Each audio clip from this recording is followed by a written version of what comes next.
Hello everyone, myself Jagdish Bhakhar. Industrial engineering સબ્જેક્ટની અંદર આપણે ક્વોલિટી એશ્યોરન્સનું યુનિટ જોઈએ છીએ. તેની અંદર આજે આપણે lecture number 6 fundamentals of statistic એ જોવાના છીએ. આપણે ગયા લેક્ચરની અંદર ક્વોલિટી એશ્યોરન્સ માટેના જે ટૂલ છે એની થોડી બેઝિક વાતો કરી હતી. આજે tools of statistical quality control એટલે કે જે સ્ટેટિસ્ટિકલ ક્વોલિટી કંટ્રોલના અલગ અલગ ટૂલ્સ છે કે જેની મદદથી આપણે જે કંઈ ઇન્ડસ્ટ્રીની અંદર ક્વોલિટીને રિલેટેડ કામ કરવામાં આવે છે તો એના માટે કયા કયા ટૂલ્સ યુઝ કરી શકાય એના વિશે આજે આપણે જોઈએ. ફર્સ્ટ છે ફ્રીક્વન્સી ડિસ્ટ્રીબ્યુશન ચાર્ટ્સ. આમ તો આ ફ્રીક્વન્સી ડિસ્ટ્રીબ્યુશન ચાર્ટ છે એ ક્વોલિટી એશ્યોરન્સમાં પણ આપણે જોયા હતા. Histogram, bar chart, polygon chart અને ડિસ્ટ્રીબ્યુશન કર્વ. આ ડિસ્ટ્રીબ્યુશન કર્વ વિશે પણ આપણે ડિટેલની અંદર થોડું જોયું હતું. ત્યાર પછી કંટ્રોલ ચાર્ટ ફોર વેરિયેબલ્સ એટલે કે જ્યારે ચલ આવૃત્તિ હોય તો એના માટે એક્સ બાર અને આર ચાર્ટ યુઝ થાય છે. ત્યાર પછી થર્ડ છે control chart for attributes. Attribute એટલે ગુણાત્મક. એની અંદર P chart, 100 P chart, NP chart અને સી ચાર્ટ. અને ત્યાર પછી એક્સેપ્ટન્સ સેમ્પલિંગ. મુખ્ય આ 4 ટૂલ્સ છે કે જેની અંદર પણ આપણે અલગ અલગ ટાઈપ્સની કેટેગરી જોઈ શકીએ છીએ. સ્ટેટિસ્ટિકલ જે આખો કન્સેપ્ટ છે એની અંદર કેટલાક સિદ્ધાંતો છે અને એ સ્ટેટિસ્ટિક્સને સમજવા માટે એના કેટલાક નાના નાના પદો છે એ સમજવા જરૂરી છે. એટલે મહત્ત્વના નિર્ણયો લેવા અને તારણો કાઢવા માટે આંકડાઓની વ્યવસ્થિત ગોઠવણ, વિશ્લેષણ અને રજૂઆતને સ્ટેટિસ્ટિક કહે છે. એટલે આખું આમ તો ગાણિતિક છે. જનરલી કોમર્સની અંદર સ્ટેટિસ્ટિક્સ નામનો સબ્જેક્ટ આવતો હોય છે, પણ ઇન્ડસ્ટ્રીની અંદર પણ એનો એટલો જ ઉપયોગ છે એ થાય છે. અને એને લીધે આ જે આંકડાઓ છે એને વ્યવસ્થિત એની ગોઠવણી કરી અને એનું વિશ્લેષણ કરી અને જે રજૂઆત કરવામાં આવે, આ વિશ્લેષણથી કેટલી બધી માહિતી છે એ આપણને વધારે મળી શકે છે. એટલા માટે એને આખો સ્ટેટિસ્ટિક્સનો કન્સેપ્ટ કહેવામાં આવે છે. તો સૌપ્રથમ આપણે જોઈએ આવૃત્તિ, ફ્રીક્વન્સી. હવે આ જે ફ્રીક્વન્સી છે એ શબ્દ આપણા માટે આમ તો જૂનો છે અને અવારનવાર આપણે એ શબ્દ બોલતા પણ હોઈએ છીએ. અવલોકનોમાં એક આંકડો કેટલી વખત આવે છે અથવા અવલોકનોના આંકડાઓને ક્લાસ કે સેલમાં વહેંચી નાખતા દરેક વર્ગ કે જૂથ, વર્ગ છે એને આપણે ક્લાસ કહીએ છીએ અને જૂથ છે એના માટે સેલ આ શબ્દ વપરાય છે. તો આની અંદર આવતા આંકડાઓની સંખ્યાને ફ્રીક્વન્સી કહે છે. એટલે ફ્રીક્વન્સી એટલે બીજું કંઈ નથી, પણ જ્યારે કોઈ એક ટેબલ અહીંયા ફોર્મ્યુલેટ કરીએ અને એ ટેબલની અંદર વર્ગો પાડવામાં આવે અને એ વર્ગની અંદર જે તે આંકડો અથવા જે તે સંખ્યા કેટલી વખત આવે છે એને આપણે ફ્રીક્વન્સી કહી શકીએ છીએ. એક ઉદાહરણ આપેલું છે, નીચે આપેલા આંકડાઓને ટેબલ સ્વરૂપે દર્શાવો. એટલે આ એક્ઝામ્પલ છે એ માત્ર ને માત્ર ફ્રીક્વન્સી એટલે કે આવૃત્તિને સમજવા માટેનું જ છે. અહીંયા અલગ અલગ રેન્ડમ નંબર્સ આપેલા છે. એમાં એવું પણ બની શકે કે એકનો એક નંબર છે બીજી વખત આવી શકે. જોઈએ એને કેવી રીતે ફોર્મ્યુલેટ કરવાનું છે. આપવામાં આવેલ આંકડાઓને અવર્ગીકૃત માહિતી કહે છે. અવર્ગીકૃત એટલે એ રેન્ડમલી એમને આપી દીધા છે, તો એ કોઈ ટેબલના ફોર્મમાં નથી અથવા તો કોઈ ડેટાના ફોર્મમાં નથી, એમનેમ જ આપી દીધા છે. એટલા માટે એને અવર્ગીકૃત માહિતી કહેવાય. આ માહિતીનું આવૃત્તિ કોષ્ટક એટલે કે ટેબલ બનાવવાની ક્રિયાને આવૃત્તિ વિતરણ કહે છે. આ શબ્દ પણ આપણા માટે ખૂબ ઇમ્પોર્ટન્ટ છે. ફ્રીક્વન્સી ડિસ્ટ્રીબ્યુશન, આવૃત્તિ વિતરણ. એટલે શબ્દ ખાલી અઘરો છે પણ એનો મતલબ તો એકદમ સિમ્પલ છે કે આપણે જેટલો પણ આંકડાઓ આપેલા છે એને એક પ્રોપર વેમાં ગોઠવવા, એક સિક્વન્સમાં ગોઠવવા. હવે આ જે ફ્રીક્વન્સી ડિસ્ટ્રીબ્યુશન છે એના માટે આપણે એક ટેબલ બનાવીએ કે જેની અંદર પહેલી જે કોલમ છે એમાં વર્ગ એટલે કે ક્લાસ અથવા તો સેલ કે જેને જૂથ કહેવાય છે, એ જૂથ એટલે ગ્રુપ. હવે એ ગ્રુપ છે એની અંદર આપણે જોઈએ તો સંખ્યા છે 31થી 40, 41થી 50, 51થી 60, 61થી 70, 71થી 80 અને 81થી 90. હવે આ જે સંખ્યા છે એ ક્યાંથી આવી? તો આપણે રકમની અંદર જોયું કે ભાઈ આ જે ટેબલ છે, ટેબલમાં મોટામાં મોટી સંખ્યા કઈ એ આપણે ફાઇન્ડ આઉટ કરવાનું છે, અને ટેબલની અંદર નાનામાં નાની સંખ્યા કઈ આ આપણે ફાઇન્ડ આઉટ કરવાનું છે. હવે આપણે અહીંયા જોઈ શકીએ કે નાનામાં નાની જે સંખ્યા છે એ પહેલી જ દેખાય છે 37, એટલે એ આપણું નાનામાં નાની સંખ્યા થઈ. અને મોટામાં મોટી સંખ્યા જે છે એ આઈ થિંક 90 છે, 90. તો આ બે જે સંખ્યા છે એને ધ્યાનમાં લઈ અને આ જે જૂથ છે એ બનાવવામાં આવે છે.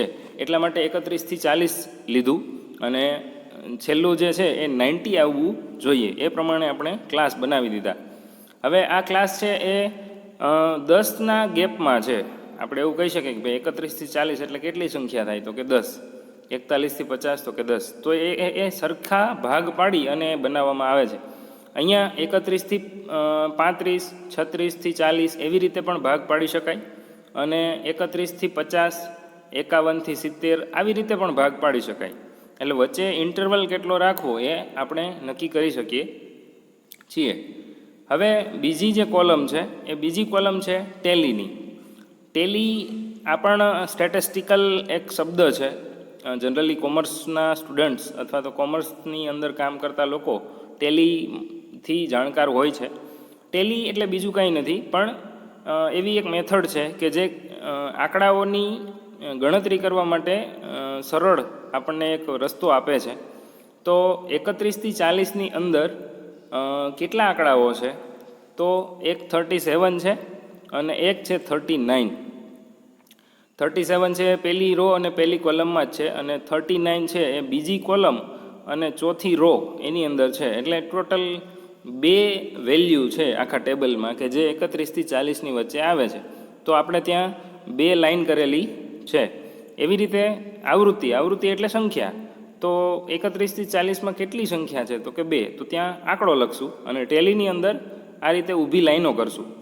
હવે ટેલીની અંદર જે ઊભી લાઈનો કરીએ છીએ એનો પણ એક નિયમ છે કે 4 વર્ટિકલ લાઈન અને 1 ક્રોસ લાઈન, ત્રાસી લાઈન. એનો મતલબ એક આખું જ્યારે પૂરું થશે ત્યારે તમને 5 વેલ્યુ મળશે. એટલે જો આપણે 51થી 60ની અંદર જોઈએ તો કેટલી સંખ્યા છે? તો કે 8.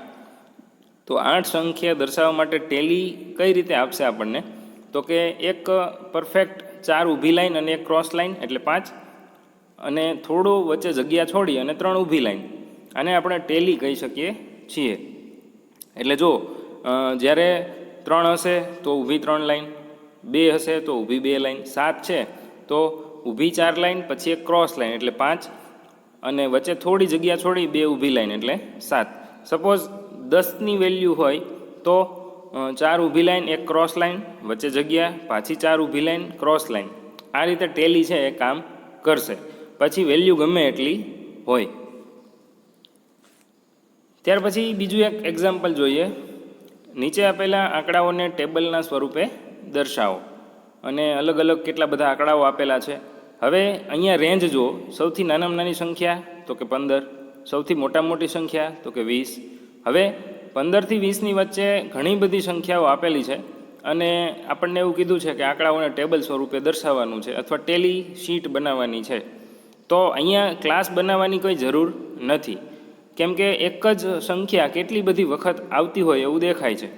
તો આવા કેસની અંદર આપણે ક્લાસ બનાવવાની જરૂર નથી. ક્લાસ એટલે એમાં એક ઉપલું લેવલ હોય, એક સંખ્યા હોય અને એક નીચેની સંખ્યા હોય. તો અહીંયા આપણે ખાલી સંખ્યા લખી દઈશું 15, 16, 17, 18, 19 અને 20. ટેલીની શીટ બનાવશું, જોઈશું કે ભાઈ 15 છે કેટલી વખત આવે છે. તો એક પછી એક ગણી અને 15 છે 5 વખત આવે છે. તો આપણે 4 ઊભી લાઈન અને 1 ક્રોસ લાઈન તેની સામે લખી દઈશું 5. 16 કેટલી વખત આવે છે? તો કે 3 વખત. 17 કેટલી વખત આવે છે? તો કે 9 વખત. આ રીતે આખું ટેબલ છે એ બની જાય છે. એટલે અહીંયા ખાલી ફરક એટલો જ છે, આગળના એક્ઝામ્પલની અંદર અહીંયા જે સંખ્યાનું કોલમ છે એને બદલે અહીંયા ક્લાસની કોલમ હતી, ક્લાસ અથવા તો જૂથ. અહીંયા ક્લાસ છે, કોઈ પણ ક્લાસ હોય તો ક્લાસની અંદર અપર અને લોઅર આ બે સંખ્યા હોય, એટલે કે મિનિમમ અને મેક્સિમમ વેલ્યુ. જ્યારે સંખ્યા છે તો એ એક જ હોય છે, એમાં રેન્જ હોતી નથી. હવે એ જ કન્સેપ્ટ આપણે સમજવાનો છે, ક્લાસ બાઉન્ડ્રી. દરેક ક્લાસ કે સેલને બે બાઉન્ડ્રી હોય છે, એ સ્વાભાવિક છે. એકને અપર ક્લાસ બાઉન્ડ્રી કહેવાય અને બીજીને લોઅર ક્લાસ બાઉન્ડ્રી કહેવાય. એટલે કે જે મોટી સંખ્યા છે, બરાબર, એને અપર ક્લાસ બાઉન્ડ્રી કહેવાય અને જે નાની સંખ્યા છે એને લોઅર ક્લાસ બાઉન્ડ્રી કહેવાય. એટલે આપણે જે લાસ્ટ એક્ઝામ્પલ જોયું એની અંદર જે પહેલું હતું 31 થી 40, તો એમાં 40 છે મોટી સંખ્યા છે એટલે એને અપર ક્લાસ બાઉન્ડ્રી કહેવાય અને જે 31 છે એને લોઅર ક્લાસ બાઉન્ડ્રી કહેવાય. બાઉન્ડ્રીની ગણતરી કરવા માટે ક્લાસ કે વર્ગની મહત્તમ અને લઘુત્તમ આંકડાઓને ધ્યાનમાં લેવામાં આવે છે. એટલે ક્લાસની બાઉન્ડ્રી છે એને બનાવતા પહેલાં જે મેક્સિમમ અને મિનિમમ છે એને ધ્યાનમાં લેવાના હોય છે. હવે ક્લાસ બાઉન્ડ્રી નક્કી કરવાની જે યોજના છે એની અંદર શું ધ્યાનમાં લેવાનું હોય એ આપણે જોઈએ, કઈ રીતે નક્કી થાય. મહત્તમ અને લઘુત્તમ આંકડાઓની સંખ્યા, બાઉન્ડ્રી નક્કી કરવા માટેની વિગત, એટલે બાઉન્ડ્રી કઈ રીતે નક્કી કરવી. હવે ક્લાસ લિમિટ પૂર્ણ સંખ્યા, જો ક્લાસની જે અપર લિમિટ અને લોઅર લિમિટ આપણે હમણાં વાત કરી, મેક્સિમમ અને મિનિમમ વેલ્યુ, જો એ પૂર્ણાંક હોય, પૂર્ણાંક એટલે શું, તો કે 1, 2, 3, 4, 40, 50 કે જેમાં પોઈન્ટવાળી વેલ્યુ નથી, તો એવા કેસની અંદર જે બાઉન્ડ્રી છે એ કઈ રીતે નક્કી થાય, તો કે એ જે અપર અને લોઅર રેન્જ છે એમાં ±0.5 કરવાનું હોય. બીજું છે ક્લાસ લિમિટ દશાંશમાં હોય, તો દશાંશમાં હોય મતલબ પોઈન્ટવાળી સંખ્યા હોય, સપોઝ નાની વેલ્યુ આપેલી હોય કે ભાઈ 10.5, 20.25 આ રીતે જો દશાંશમાં હોય તો એવા કેસની અંદર દશાંશ ચિહ્ન પછી એક સંખ્યા એટલે કે એ ±0.05 કરવાની હોય છે. અને જો દશાંશ ચિહ્ન પછી બે સંખ્યા હોય, સપોઝ આપણે એમ કહીએ કે ભાઈ 10.5, તો દશાંશ પોઈન્ટ પછી એક જ સંખ્યા છે. સપોઝ એવું હોય કે 10.25 અથવા તો 10.257 આ રીતે એક કરતાં વધારે જો પોઈન્ટ પછીના આંકડાઓ હોય તો એવા કેસની અંદર આપણે જે બાઉન્ડ્રી છે નક્કી કરવા માટે ±0.005 વાપરવાનું છે. એટલે આ વસ્તુ છે એ આપણને એક્ઝામ્પલ જોશું ત્યારે ઓટોમેટિક સમજાઈ જશે કઈ રીતે બાઉન્ડ્રી છે એ નક્કી કરવામાં આવે છે. હવે આ જે ક્લાસ બાઉન્ડ્રી છે એની ગણતરી અહીંયા એક્ઝામ્પલ થ્રુ આપણને આપેલી છે. માનો કે કોઈ ક્લાસ છે એની લિમિટ આપેલી છે 21 થી 30, તો 21 થી 30ની અંદર અપર બાઉન્ડ્રી કઈ રીતે નક્કી થશે, તો કે 30 + 0.5. અહીંયા જો 30 છે એ પૂર્ણાંક સંખ્યા છે એટલે એમાં 0.5 આપણે ઉમેરવાના થશે. અપર બાઉન્ડ્રીની વાત થતી હોય ત્યારે હંમેશા એમાં ઉમેરવાના થાય અને જ્યારે લોઅર ક્લાસની વાત થતી હોય ત્યારે હંમેશા એમાં બાદબાકી કરવાનું હોય. આ આપણે યાદ રાખીશું. એટલે જે અપર ક્લાસ થયો 21 થી 30ની વચ્ચે એ થયો 30.5 અને જે લોઅર ક્લાસ બાઉન્ડ્રી છે એ થશે 20.5. હવે માની લો કે દશાંશ વેલ્યુ છે, પોઈન્ટ પછી એક આંકડો છે, એટલે કે 19.3 થી જો 20.5 આવો કોઈ ક્લાસ આપેલો હોય તો એવા ક્લાસની અંદર ક્લાસ બાઉન્ડ્રી છે કઈ રીતે નક્કી થાય, તો એમાં 0.5 ને બદલે 0.05 એડ કરવાના થાય અપર ક્લાસ બાઉન્ડ્રી માટે. એટલે અહીંયા આપણી જે વેલ્યુ છે એ થશે 20.5 + 0.05 એટલે 20.55, 20.55. અને એ સેમ વસ્તુ લોઅર ક્લાસ માટે હોય ત્યારે બાદબાકી કરવાની થશે. એટલે 19.3 છે એમાંથી 0.05 બાદ કરીએ એટલે 19.25 થશે. આ થઈ આપણી લોઅર ક્લાસ બાઉન્ડ્રી. હવે સપોઝ હજી એક એક્ઝામ્પલ આપી દીધું છે. સપોઝ ક્લાસ લિમિટ છે એ 7.45 થી 8.25 છે, તો અપર ક્લાસની અંદર જે એડ કરવાનું છે એ છે, અહીંયા જો ડેસિમલ પછી 2 ડિજિટ છે એટલે આપણે પોઈન્ટ પછી 2 0 મૂકી અને પછી 5 મૂકવાના થશે. ટૂંકમાં પોઈન્ટ પછી જેટલી વેલ્યુ હોય એટલા 0 મૂકી દેવાના પોઈન્ટ પછી એડ કરવામાં અને સબસ્ટ્રેક્ટ કરવામાં. એટલે અહીંયા આપણી ક્લાસની જે બાઉન્ડ્રી થશે એ 8.255 અને 7.445 આ થશે. વ્યવસ્થિત કેલ્ક્યુલેટરનો યુઝ કરીશું એટલે આપણને ભૂલ પડવાની જે શક્યતાઓ છે એ પણ ઘટી જશે. હવે આ થઈ ક્લાસ બાઉન્ડ્રીની વાત. ત્યાર પછી ક્લાસ મિડ પોઈન્ટ, એટલે કે કોઈ પણ ક્લાસ હોય એનો એક મિડ પોઈન્ટ હોય, તો એ મિડ પોઈન્ટ કેવી રીતે મેળવવાનો. હવે ક્લાસનો જે મિડ પોઈન્ટ છે એ સિમ્પલ છે. આપણે જે ઉપર અપર ક્લાસ બાઉન્ડ્રી અને લોઅર ક્લાસ બાઉન્ડ્રી મેળવી છે એનો એવરેજ લઈ લઈએ એટલે આપણને ક્લાસની જે મિડ પોઈન્ટ છે એ મળી જાય છે. પહેલા ક્લાસ માટે આપણે 21 થી 30ની વાત કરીએ તો એનો ક્લાસ મિડ પોઈન્ટ છે એ અપર ક્લાસ બાઉન્ડ્રી એટલે કે 30.5 પ્લસ લોઅર ક્લાસ બાઉન્ડ્રી એટલે 20.5, એ બંનેનો સરવાળો ભાગ્યા 2 એટલે આન્સર આવશે 25.5. બરાબર. એટલે 21 થી 30નો જે ક્લાસનો મિડ પોઈન્ટ છે એ આવશે 21.5. આ જ થશે આપણું સ્ટેટિસ્ટિક્સ. ત્યાર પછી ક્લાસ ઇન્ટરવલ. ક્લાસ ઇન્ટરવલ એટલે આમ તો કાંઈ નથી, એક ક્લાસમાં જે ઉપલી મેક્સિમમ વેલ્યુ અને મિનિમમ વેલ્યુ છે એની વચ્ચે ટૂંકમાં કેટલા સ્પેસ છે, કેટલી જગ્યા છે એ, અને એને જનરલી સી વડે દર્શાવાય છે. છતાંય જોઈએ આપણે ડેફિનેશન. અપર ક્લાસ બાઉન્ડ્રી અને લોઅર ક્લાસ બાઉન્ડ્રીના તફાવતને ક્લાસ ઇન્ટરવલ કે વર્ગ વિસ્તાર કહે છે.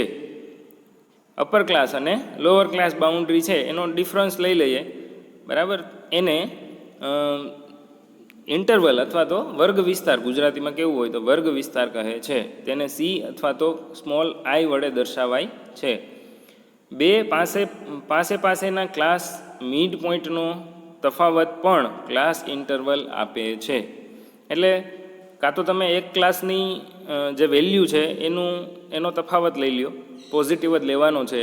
ક્લાસ ઇન્ટરવલ ક્યારેય નેગેટિવ હોય નહીં. અથવા તો બે ક્લાસ છે બાજુના, તો એ બંને ક્લાસનો જે મિડ પોઈન્ટ હોય એનો ડિફરન્સ લઈ લઈએ તો પણ આપણને ક્લાસ ઇન્ટરવલ મળી જાય.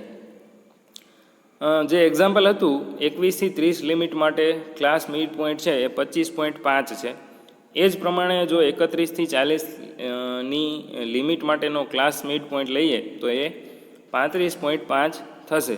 અને જો આ બંનેનો ડિફરન્સ લઈ લઈએ તો આપણને જે ક્લાસ ઇન્ટરવલ છે એ 10 મળી જશે. એક્ઝામ્પલ જોઈએ એક. નીચેના ટેબલમાં પિસ્ટનના કુલ 25 આઉટસાઇડ ડાયામીટર આપેલા છે. તેના પરથી ફ્રીક્વન્સી ડિસ્ટ્રીબ્યુશન ટેબલ તૈયાર કરો. દરેકના માપ એમએમમાં છે.